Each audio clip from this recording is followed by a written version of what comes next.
پیارے بچوں، آج ہم جو کہانی پڑھیں گے اس کا نام ہے شریر چوہا۔ جمیلہ کا گھر ایک خوبصورت باغ کے درمیان تھا۔ اطراف میں رنگ برنگے پھولوں کی کیاریاں لگی تھیں۔ ان کے علاوہ اس میں آم، امرود، کیلے، چیکو اور ناریل وغیرہ کے درخت بھی تھے۔ جمیلہ بڑی اچھی لڑکی تھی۔ صبح سویرے اٹھتی، نماز اور قرآن پڑھتی اور پھر باغ کی سیر کو نکل جاتی۔ گھر آ کر اپنی امی کا ہاتھ بٹاتی کام کاج میں اور پھر اسکول چلی جاتی۔ اس کی استانیاں اس سے بہت خوش رہتی تھیں کیونکہ وہ ماں باپ کی طرح ان کا کہنا بھی مانتی تھی اور خوب جی لگا کر پڑھتی تھی۔ جمیلہ کے کمرے میں کتابوں اور کھلونوں کی الماریاں خوب سجی ہوتی تھی۔ فرصت کے اوقات میں وہ کتابیں پڑھتی اور کبھی نت نئے کھلونوں سے کھیلتی تھی۔ اسی باغ کے ایک کونے میں چوہا اور چوہیا کا بھی بل تھا۔ ان کے بہت سے بچے تھے، ننھے ننھے چمکدار آنکھوں اور خال والے۔ یہ بچے دن بھر اپنے بل میں کھیلتے رہتے۔ وہ اپنی امی اور ابو کے ساتھ کبھی باہر بھی نکلتے لیکن اکیلے کبھی باہر نہ جاتے کیونکہ امی نے انہیں بتا دیا تھا کہ باہر دن کے وقت بلی اور رات کے وقت الو انہیں چٹ کر سکتا ہے۔ ان بچوں میں سے ایک بہت شریر تھا۔ نظر بچتے ہی وہ بل سے باہر نکل جاتا اور پھر امی کی ڈانٹ سن کر واپس آتا۔ ایک شام موسم بہت سہانا تھا۔ چوہے کے بچے امی ابو کے ساتھ باغ کی کیاریوں میں خوب کھیلنے لگے اور جب اندھیرا پھیلنے لگا تو سب اپنے بل میں لوٹ آئے۔ امی نے سب کو کھانا دیا اور کہانیاں سنانے لگی۔ شریر ننھا چوہا ابھی سیر کرنے کی سوچ رہا تھا۔ آخر موقع پاتے ہی وہ باہر نکل گیا۔ اس وقت رات ہو چکی تھی۔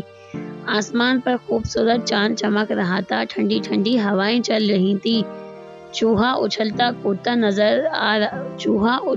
کودتا چلا جا رہا تھا۔ اتنے میں اسے جمیلہ کے گھر سے گانے کی آواز آئی۔ وہ گانے کی دھن سن کر مست ہو گیا اور اس نے جمیلہ کے گھر کا رخ کیا۔ جمیلہ اپنے امی ابو کے ساتھ بیٹھی ٹی وی پر گانا سن رہی تھی۔ چوہے نے آج تک ایسا خوبصورت گھر نہیں دیکھا تھا۔ اس نے ہر کمرے کا جائزہ لینا شروع کیا۔ گھومتے گھومتے وہ جمیلہ کے کمرے میں گھس گیا۔ الماریوں میں سجی کتابیں اور کھلونے دیکھ کر وہ حیران ہو گیا۔ اتنے میں اس کی نظر فرش پر پڑے ایک چوہے پر پڑی اور وہ اچک کر اس کے پاس پہنچا اور اسے چھیڑنے لگا۔ وہ دراصل چابی کا چوہا تھا۔ اس الٹ پلٹ سے اس کے پہیے گھومنے لگے۔ آواز سن کر چوہا ڈر گیا۔ گھر گھر کی آواز سن کر جمیلہ کمرے میں آئی تو اس نے شریر چوہے کو ایک کونے میں دبکا دیکھا۔ اسے بڑا رحم آیا۔ اس نے فوراً اسے پکڑ لیا۔ چوہا مارے جانے کے خوف سے بے سدھ تھا۔ جمیلہ نے اسے ایک پنجرے میں بند کر دیا۔ اب وہ اسے ہر روز مزے کی چیزیں کھانے کو دیتی مگر وہ کچھ نہ کھاتا۔ اسے اپنا گھر، اپنی امی ابو اور بہن بھائی یاد آتے اور وہ روتا ہی رہتا تھا۔ 2-3 دن میں اس کی حالت بہت خراب ہو گئی۔ جمیلہ پریشان ہو کر اسے جانوروں کے ڈاکٹر کے پاس لے گئی جو اس کے ابو کے دوست تھے۔ انہوں نے اسے دیکھا اور بولے، جمیلہ بیٹا، یہ جنگلی چوہا ہے، پنجرے میں خوش نہیں رہ سکتا۔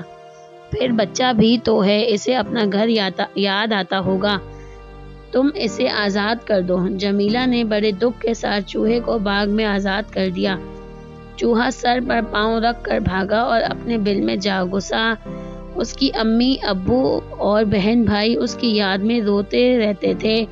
اسے دیکھ کر سب کھل اٹھے خوشی سے۔ وہ سمجھ رہے تھے بلی یا الو نے اسے چٹ کر لیا ہوگا۔ شریر چوہا اپنی امی سے خوب لپٹ کر رویا اور اس نے وعدہ کیا کہ وہ آئندہ اپنے امی ابو کا کہنا مانے گا اور بنا بتائے کہیں بھی نہیں جائے گا۔ اس طرح کے مزید ویڈیو کے لیے ہمارے چینل کو لائک، شیئر اینڈ سبسکرائب کریں۔